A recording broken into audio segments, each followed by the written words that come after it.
Hey everyone! So today I want to show you guys how I rebind books. Today we're doing the Lord of the Rings trilogy. As you can see, this is the German version, and I'm going to rebind them for my friend's birthday. So what we do is we start with removing the covers. So we're going to turn these soft covers into hardcover versions. You want to iron them on the wool setting of your iron without steam. Make sure that you don't forget to add a layer of baking paper or wax paper on top of the cover just to make sure it doesn't melt or damage anything. And what we're doing here is we're just basically melting the glue that's holding this soft cover to the text block, and it takes a couple of passes, so just be patient and keep trying to remove it. And if you notice it's still sticking a lot, then you can just go back over with the iron again. And if there are little pieces in the end, you can just pluck them off or rip off.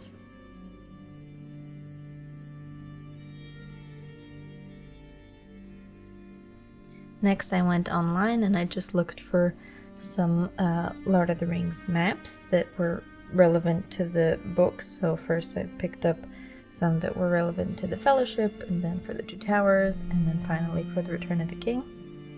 And what I'm doing with these maps is I decided to print them onto the Endpapers, which I'll show you later.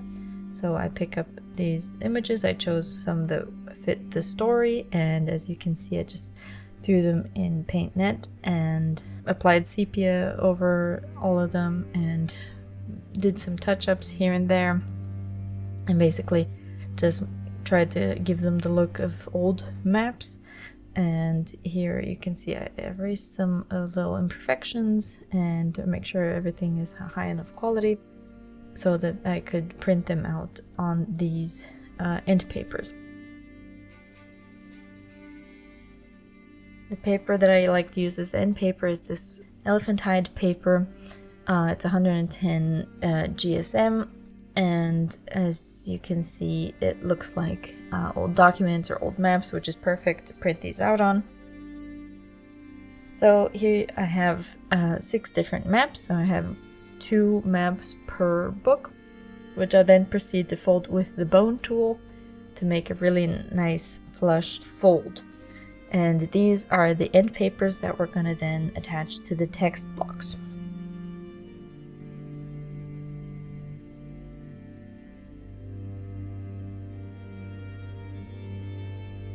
Now we're using just regular bookbinder glue, which is similar to craft glue. It dries relatively quickly.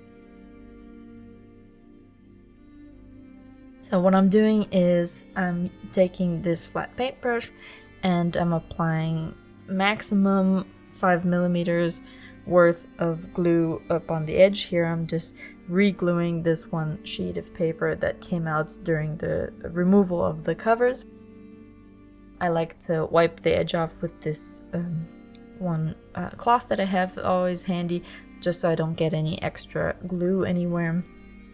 And then I smooth it down with a bone tool. You can use the glue just to fill up any imperfections, any other loose papers that might have formed. This is especially, we especially need to do this on very old books, like if you're restoring a book, or if the book has more gaps in the text block, then that's how you can fix this.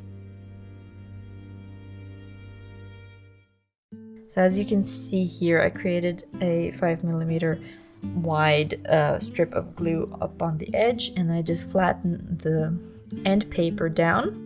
And then once it's flush and flattened, then we want to trim the edges.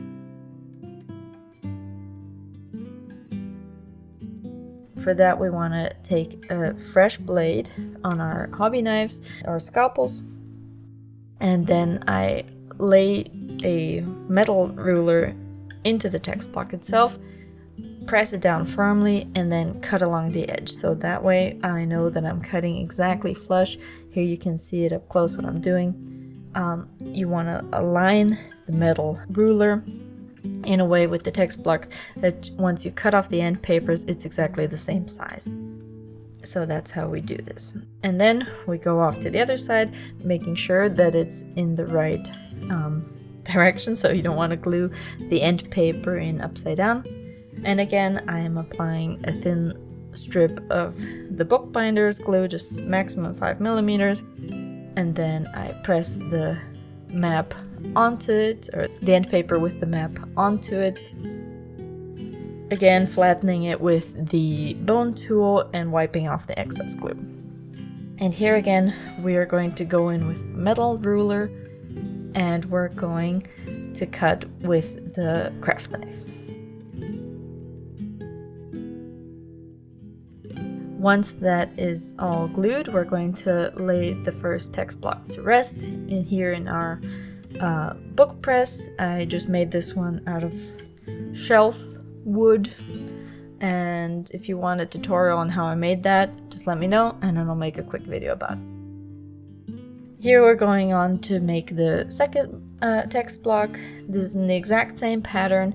Find the loose papers, glue them down with a thin strip of bookbinder's glue, fill any gaps that you can see, and again add the end papers.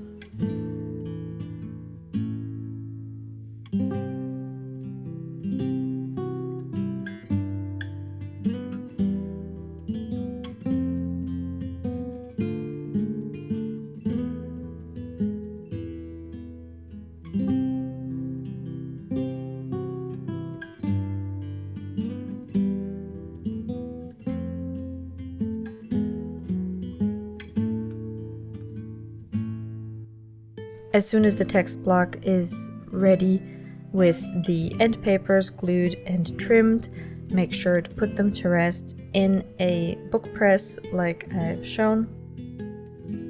Make sure to leave them there for at least 2 hours with enough pressure. I like to leave them even longer. Sometimes I even leave them overnight.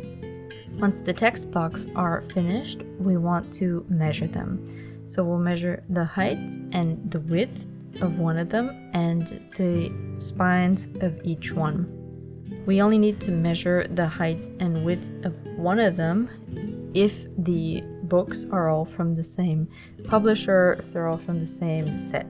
So in my case, these three came from one box set of the trilogy, so I know that each height and width is the same, and I only had to measure the spines individually.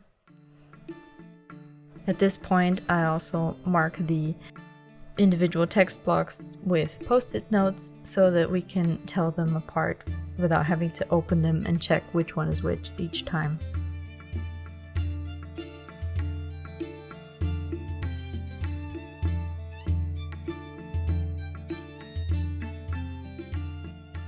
What I have here is a headband.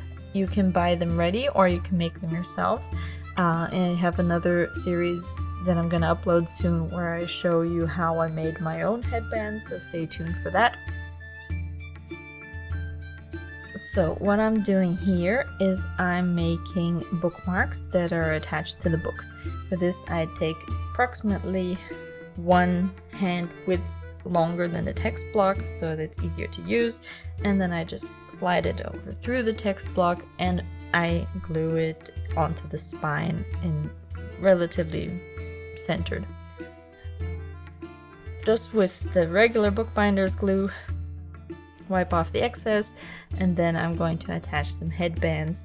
These headbands are to give the spine a bit more structure and protect it when you pull it out of the bookshelf, and also just to give it the optical illusion of being a bound book, which will look nicer once the cloth-bound covers are on the book.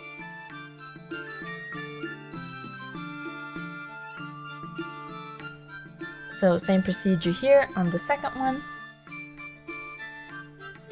Attach the bookmark, then attach the headbands. As you can see, they're a little bit wider than the spines, but I'm gonna trim them down once they're completely dry, just so that they're flush with the spine width. For these books I decided to buy the headbands because when I went to buy the ribbon to match the ribbon I already had for the bookmarks, I could not find one in the exact same champagne gold tone, so I decided to buy these neutral colored headbands instead, and I think they look really nice.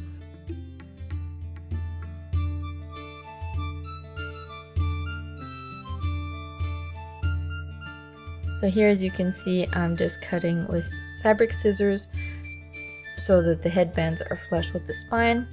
Next, we're going to make a reinforcement for the spines. What I'm using here is this, it's actually a book cloth, so it has a paper backing. You can use whatever cloth you have on hand. I like to use this one because it gives it an extra layer of structure. And also, when I bought it, it was too thin to use as a nice book cloth, so instead of throwing it out or wasting it, I decided to use this one as my spine cover cloth.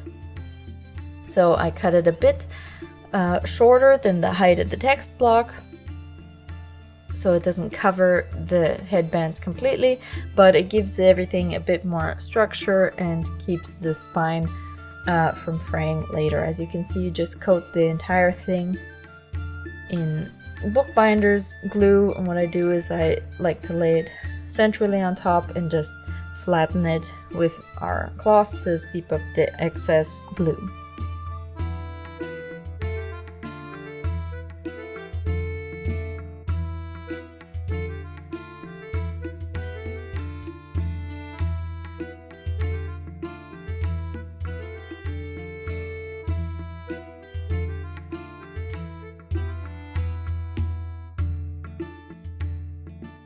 Once all three spines are covered, we'll let everything dry again and make sure to let it dry completely before continuing any work on them.